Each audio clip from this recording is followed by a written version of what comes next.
magiging o wala kang matututunan. Bakit tiyaga ako sa ganyan? Di yung for example may hari ng kagubatan yung lion. Puta natutulog siya. Kalagitnaan ng tulog niya, maimbing siya. Dumating yung tigre tsaka kabayo. Nagtatalo yung tigre kabayo. Ano yun? Sabi ng tigre, anong kailangan yun? Kasi nagtatalo kami ni kabayo eh. Sabi niya kasi ang damo ay asul.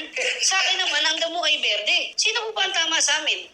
Ang damo ay asul. Sabi ni Leon, dito ang tuwa yung kabayo, nagtatatalon, umaalis. Sabi ni tigre, bakit ganun haring Leon? Ang damo ay berde. Paano mo sinabing asul? Isipin mo nga, nakipagtalo ka sa kabayo, binaba mo yung level mo sa kabayo, at ginising mo pa talaga ako. Para lang talungin mo, ang damo ay berde. Di ba alam mo namang berde? Opo, diba dapat berde? Oo nga.